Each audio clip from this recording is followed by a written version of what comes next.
I had a goal that when I turned 30, before I turned 30, I'd own a home. And this is my house. I bought it this winter. I was very, very excited. It's where I live.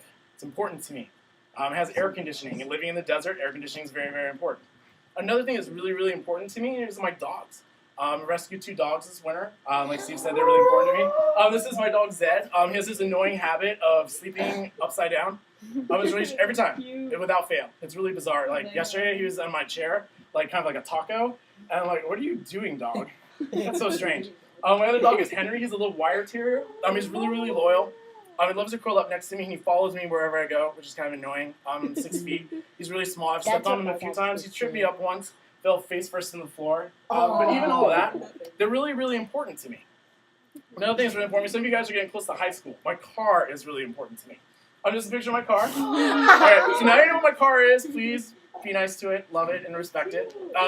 My family has this tradition that we name our cars. Her name is Patty. I got her on St. Patrick's Day, and since she's red, her whole name is Kiss Me Patty. It's pretty cool. She's a little Volkswagen, and that's my car. But there's some things I have that you're thinking, really, this is important to you? And I brought a box of things for my house and for my office. I'm like, yeah, these are kind of important to me. Just like Bob. And you probably think, really, Stu, these are important to you? Come on now. Well, the first one is this. I know this is really strange for guys who look at me like, really? Come on now, that's a stuffed animal. My sister bought this for me, and every time she goes to Disneyland, she always brings me back something Stitch. And I was like, and I asked her one time, I'm like, why Stitch? And she's like, well, he reminds me of you. I'm like, oh, so I'm a mutant alien that's highly destructive. And she's like, no. He's strictly loyal, like very loyal, and he's cute. And I'm like, oh, that's nice. That's kind of what said to me all day today. Another thing that's really important to me, I took this off my desk. It's an award I got a couple months ago. It's a little Oscar. Wow. It's cool. And the thing it reads, it says my name, Stu Powers, and the title, the word is Positive Attitude All the Time. There was a point in my life that I really wasn't very positive. It probably wasn't a lot of fun to hang out with. People were like, oh my god, here comes that Stu guy. Let's get away. And I kind of realized that's what I was doing. And I really worked very hard through my life to be that person that's not negative, to be positive. And to have someone say, like, you're positive all the time is hugely important to me. So I have this in my office to remind me that, You little kid. to remind me that it's always important to be positive. And people notice it. People want to hang out around that. Another thing that some people think, really, that's important to you, I love to read. I know it's kind of nerdy. I'm a bit of a book nerd. This is my Nook. That's right. I'm nerd. So I love to read. I read all types of things. I read the Bible. I read fiction. I read nonfiction. The cool thing about this is I have tubs and tubs and tubs, like storage boxes, like 5 of them, filled with books. The cool thing about this is now every book that I buy, it's on here. And then to me, that's something, I have my entire library wherever I go. Does it work? It does. And the cool thing is like if I'm in Portland, I'm in an airport, I'm driving down the road with somebody, not like literally driving, but I'm riding with someone, I want to buy a book, I can do that. This is something I highly value. And another thing that I kind of highly value, that some people think, really, that's kind of interesting, I value my Bible a lot. And I'm not saying like all Bibles aren't important, but this one is particularly important to me. This is the first Bible that I bought for myself. I didn't get it gifted to me, no one went and bought it for me. I went to a store, I walked down the aisles, and I flipped through them. I'm like, oh, that's okay, this one's okay. Ooh, I like this one. And you can see my dogs chewed on this one, so every time I pick it up, it reminds me of my dogs. My mentor wrote something in the back of my Bible that's important to me. I have a camp picture from a couple years ago, speaking of camp. This was at UCLA with all the 6th, 7th, and 8th graders. Something that's really important to me. And like Bob, all those things were important to him. And we all have possessions that are important to us. And at some level, we have to be mindful that they don't walk into our spirit and take that affection away from God. And here's a great example of this. If you brought a DS3, PS3, cell phone, an iPod, or some electronic gizmo, go ahead and stand up with you today. So you want to know what's very important to me? Jesus. Okay. Of all of you that are standing up, if you did not bring your own Bible, go ahead and sit down. Woo, Jesus. Okay, the point is that we come to church to learn to spend time with Jesus and God and His Word. Are you choosing to spend more time with your iPod or a chance to play with it? Or are you here to spend time with God? That's the concept of idolatry. And we all have it. I struggle with it. Steve struggles with it. Your parents struggle with it. And no doubt you do.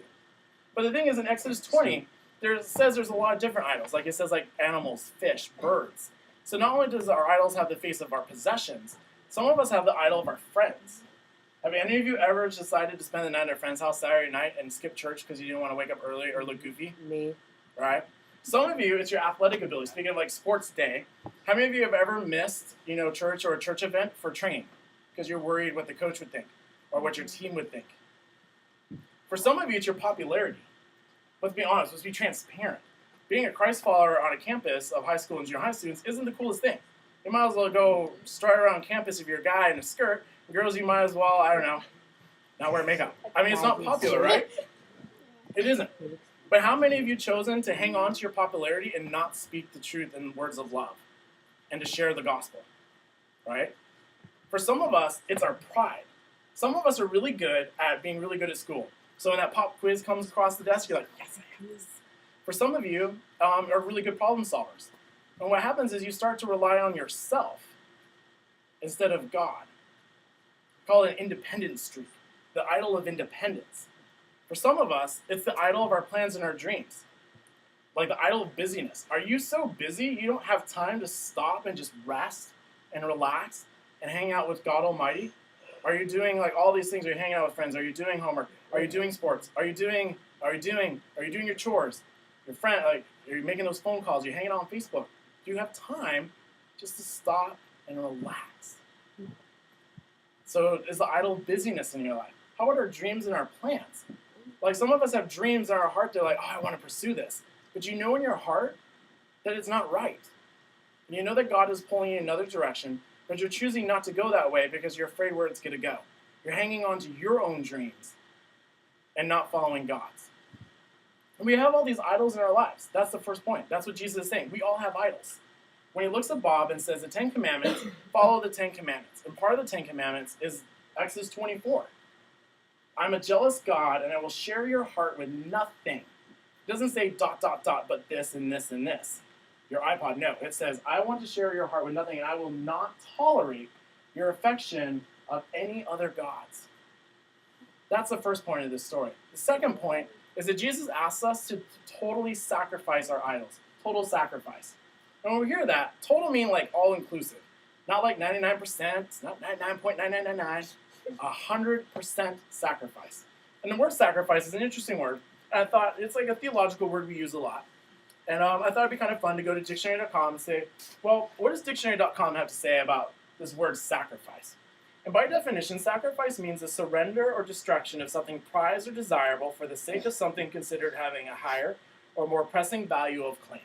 A way to kind of think of this is how many of you would sacrifice a dollar bill, Nice wallet. right, a dollar bill for $100? Who would do that? Right, that's sacrifice. I'm giving up something small, $1, for $100, 2 zeros. Okay, how many of you would sacrifice a dollar for 10? Okay, how many of you would sacrifice a dollar for $1.10? Right, that's the concept of sacrifice. That you'll take something small and you'll take over something big. And in the context of the story of the rich man, Jesus is saying, hey, Bob, if you give up your possessions, and he says, if you give up house, mother, brother, sister, property, I'll return it. And the key word in there is that he said, I will return it 100 times over. Picture like 100 times. $1. If you give up $1, I'll give you 100. Okay, keep $1 now. Do you have $100 to give me?